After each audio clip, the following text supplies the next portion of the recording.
Құрметті оқырман, бұл әңгіме отбасы хрестоматиясы Жүсіп Злиха шығыстаналығы қиссасынан алынды. Пікір қалдыруды ұмытпағайсыздар. Бүгінгі әңгіме ағаларының алдауы. Жүсіп аңға шығар күні әкесі оны емірене иіскеп, оны ақ дидарына тоймай қасында бірге түнімен баласына қарап шығады. Енді ертесіне ұлын шомылдырып, оны таза киімдерін кигізіп, жасы 10-ға келіп қалған Жүсіпті тұлымшағынан иіскеп, ағаларына қосып, сол қырдағы мал ауылға жіберуге келіседі. Жаратқаннан жалбарынып, осы Жүсіпті Аллаға тапсырып, ағаларына қосып жібереді. Жақыптың үлкен ұлы Рәбіл оны мойнына мінгізіп, біраз жерге дейін көтеріп барады.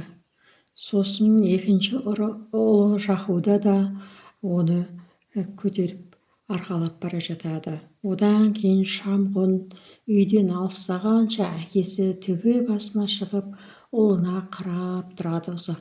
Ағалары болса кезек оны жерге түсірмей көтеріп, үйден алыстай береді. Бір уақытта ағасы Шамғұн: «Әй Жүсіп, сен не, жайлауға дейін біздің мойнымызға мініп бармақпысың?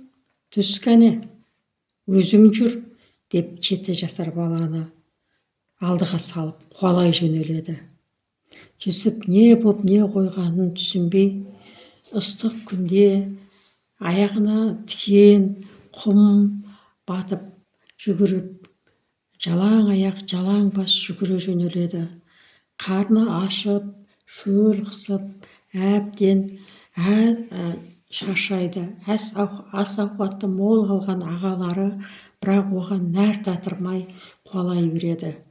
Әр ағасына бір жалтақтап: «Су беріңізші, ағатай, су беріңізші», деп сұрайды. Олар күліп: «Әй, түсіңде көрген бәйтерекке барып саяласай, түсіңде көрген адамнан су сұрасай, нан сұрасай, деп түсінде саған ай мен күн қамқоршы еді ғой, айдан сұрасай, күннен сұрасай», деп келемештеп өздері қарқылдап күледі. Ерні кезеріп, әбден маңдайы терлеп, ағаларының қорлығын әбден көреді. 2 күн жүреді. Жүруге жарамай еңбектеп құлайды. 10 ағасы Жүсіпті қолын қоршап алады да: «Сөздің ашығын айтайық дейді саған. Әкеміз сені нағыз пайғамбардың тұқымы деп айтады ғой. Пайғамбар Тәңірдің досы емес пе? Өлім досты досқа жалғайтын алтын көпір. Ақыры пайғамбар сенің досың екен. Алланың алдына барып, өзіңнің досыңмен кездеспейсің бе?» деп Жүсіптің жүрегін аузына тығады. Шошып кеткен үлкен ағасы Рәбілдің аяғына жығылады. «Ағатай, әкемнен соң арқа сүйер асқар тауым сіз едіңіз ғой, мені құтқарыңыз», дейді. «Әй, түс көргіш, ары жүрші», дейді ол. Енді ағаларына кезек 10 ағасына жалынып шығады. «Ағатай, жаныңыз ашысыншы, үйдегі ең мейірімді сіз едіңіз ғой, мына бәледен құтқарыңызшы», деп інісінің көз жасы көл боп Жахуда ағасына қарайды.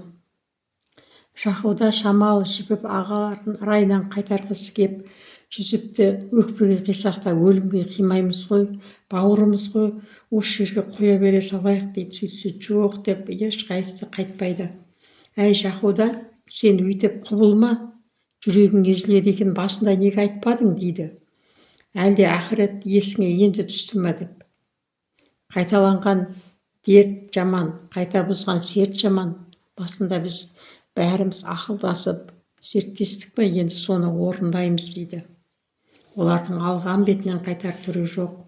«Әй бауырлар, інісін кескілеп өлтіріпті деген атқа қаламыз ғой». Одан да Жахуда бауырларына: әй бауырларым, інісін кескілеп өлтіріпті деген аты жаман. Осы маңда Нұх пайғамбардың ұлы, үлкен ұлы сам қазған құдық бар еді. Сол құдықтың суы ащы болғандықтан оны пайдаланбай бетін жауып тастаған. Сол жерде құрт құмырсқа бақа шаяндар бар. Қолымызды қанға бөктіргенше сол жерге апарып тастайық деп айтады. Ағаларының беті жаман, бәрі түтігіп кеткен, сөзге құлақ түретін емес. Бірақ та осы кезде барып тым жаңағыдай сол жерге апарып құдыққа тастауға барлығы келіседі. Енді Жүсіптің бар киімін сыпырып алады. Құдықтың басына етіп сүйреп әкеп құдыққа тастайын деп жатады. Сонда Жүсіп тым болмаса жейдемді қалдырыңыздаршы деп өтінеді. Бірақ та ол сөзге ағалары да құлақ аспайды. Сөйтіп оны құдыққа түсіре бастайды. 40 құлаш құдық екен. Соны аға жаңа ішіне арқанмен салып жатып, ортасына келгенде арқанды кесіп жібереді.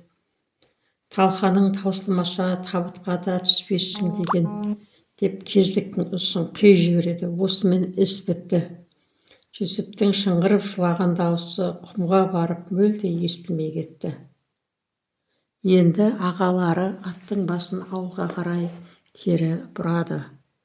Осы оқиғаның жалғасын тыңдағыңыз келсе, құрметті оқырман, менің каналыма тіркеліп, лүпіл басып пікір қалдыруларыңызды өтінемін.